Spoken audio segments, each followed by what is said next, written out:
నమస్తే అండి అందరికీ. ఇప్పుడు శ్రావణ మాసంలో వచ్చే చవితి, పంచమి, చవితి నాగుల చవితి, పంచమి గరుడ పంచమి. చవితి రోజు ఉపవాసం ఉంటాము. ఉపవాసం అంటే పొయ్యి మీద స్టవ్ మీద పెట్టిన వేడి చేసిన పదార్థాలు ఏవి తినకుండా ఆ రోజంతా చలిమిడి నువ్వుల పిండి తిని ఉపవాసం ఉంటాము. మరుసటి రోజు పంచమి రోజు గరుడ పంచమి నోముకుంటాము. ఈ నోము వల్ల ప్రయోజనం ఏంటంటే పుట్టింటి వాళ్ళు బాగుంటారు అని పెద్దవాళ్ళు చెప్పారు.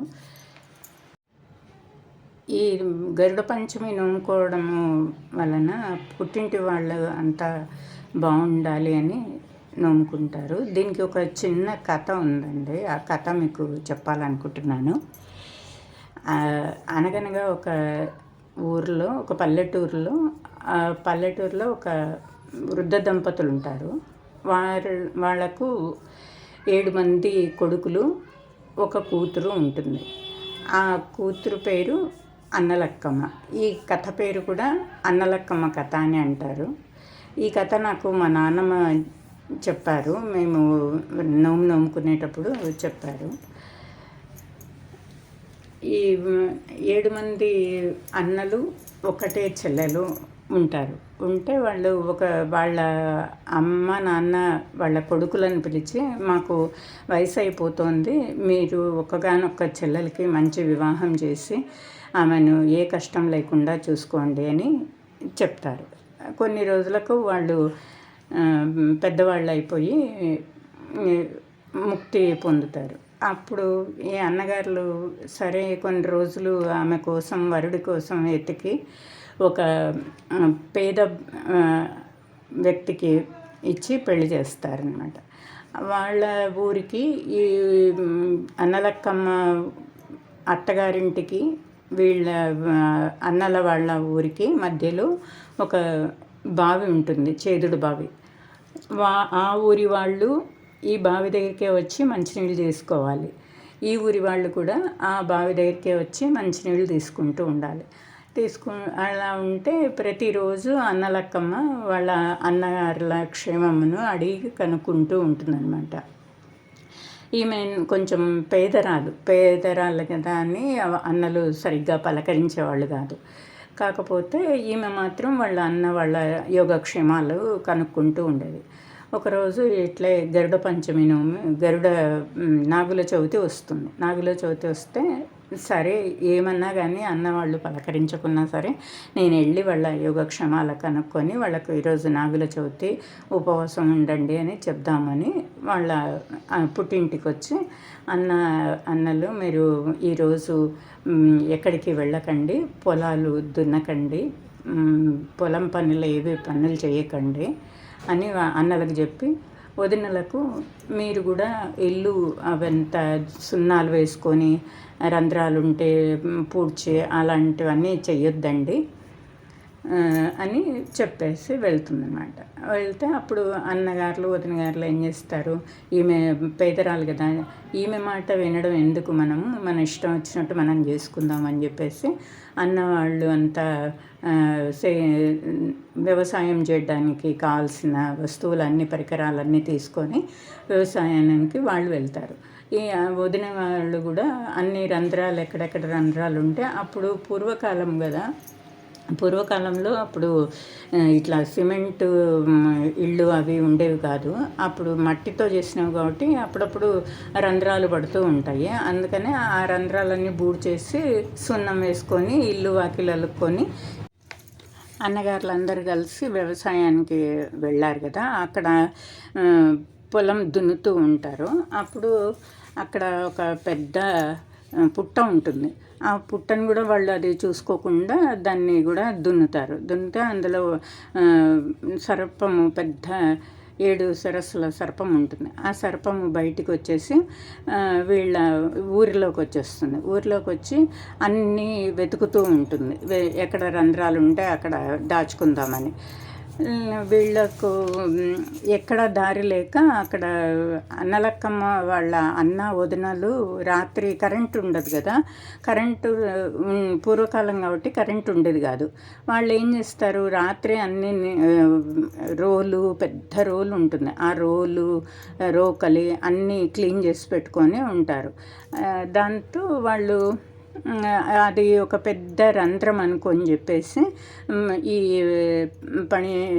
పణిగేంద్రుడు వచ్చి అందులో చుట్టుకొని పడుకొని ఉంటాడు.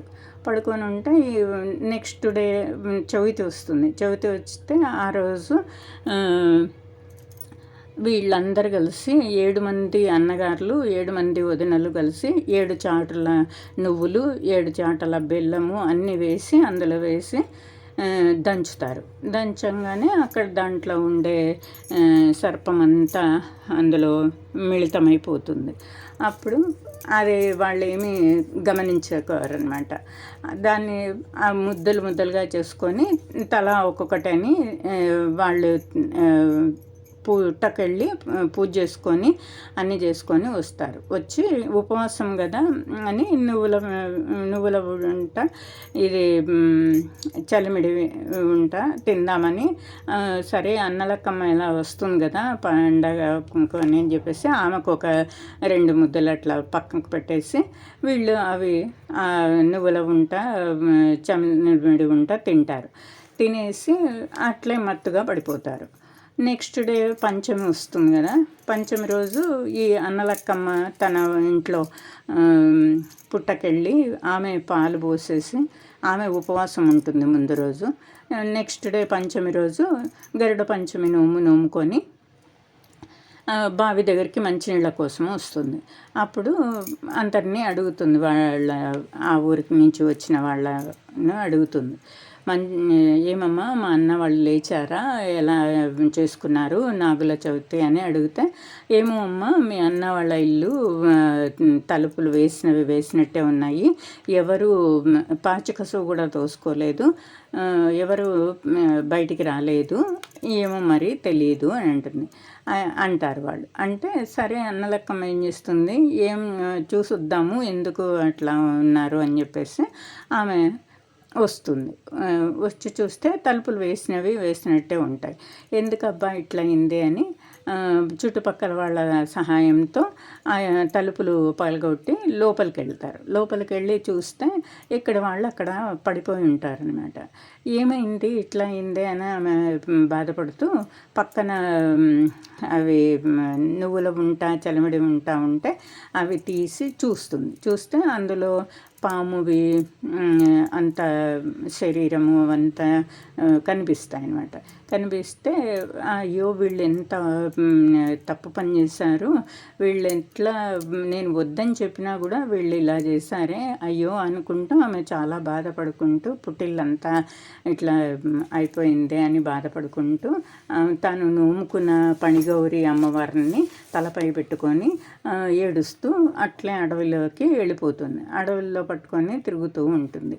అప్పుడు పైన నుంచి పార్వతీ పరమేశ్వరులు విహారానికని వచ్చి ఈమె ఏడుపు చూసి, ఎందుకమ్మా ఏడుస్తూ ఉన్నావు అంటే, ఇట్లా నా పుట్టిల్లంతా ఇలా అయిపోయింది అని అంటే, పణిగౌరి వ్రతము నువ్వు కొలనోము నోమించావు అందుకని ఇట్లా అయింది అని అంటే, నాకు మీరే నోమించండి అమ్మా, నాకేంటో తెలియదు అది ఏ విధంగా చేయాలో అని అంటే, సరే అని పార్వతీదేవి ఆమెకు దగ్గరుండి నోమిచ్చి ఈ అక్షతలు తీసుకుపోయి మీ పుట్టింటి మీద చల్లు, అప్పుడు వాళ్ళు నీకు అంత మంచి జరుగుతుంది అని చెప్పి పార్వతీ పరమేశ్వరులు అంతర్ధానం అవుతారు. అప్పుడు ఆమె చాలా సంతోషపడి అమ్మవారే నాకు వచ్చి నోమిచ్చింది కదా ఎంత శుభము అనుకుంటూ ఆమె అక్షతలు తీసుకొని వెళ్ళి ఆ పుట్టింటి మీద చల్లుతుంది. వాళ్ళు ఆహా ఎంత నిద్రపోయి లేచాము, ఎప్పుడు ఇంత నిద్రపోలేదు, ఈ రోజు చాలా అలసిపోయి పడుకున్నాము అని అంటారనమాట. అంటే మీరు పడుకోలేదు, మీరంతా ఇలా అయిపోయింది, నేను మళ్ళీ అమ్మవారిని వేడుకుంటే అమ్మవారు మిమ్మల్ని కాపాడింది అని అన్నలక్కమ్మ చెప్తుంది. అంటే అప్పుడు అన్నగారులు వదినలు, అయ్యో నువ్వు ఉండబట్టి కదమ్మా మేము మళ్ళీ పునర్జన్మ ఎత్తాము, నీ వల్ల మాకు ఇంత మంచి జరిగింది కదా అని చెప్పేసి ఆ చెల్లెల్ని ప్రతి నాగుల చవితికి పంచమికి పిలిచి ఆమెను బాగా చూసుకునేవాళ్ళు. చీర సారా పెట్టి ప్రతిసారి బాగా చూసుకునేవాళ్ళు. ఇది కథ, గరుడ పంచమి కథ. ఈ కథ వలన అందరికీ పుట్టింటి వాళ్ళందరికీ సుఖంగా ఉంటారని పెద్దవాళ్ళు చెప్పారు. అంతేనండి. నమస్కారం అండి అందరికీ. Thank you.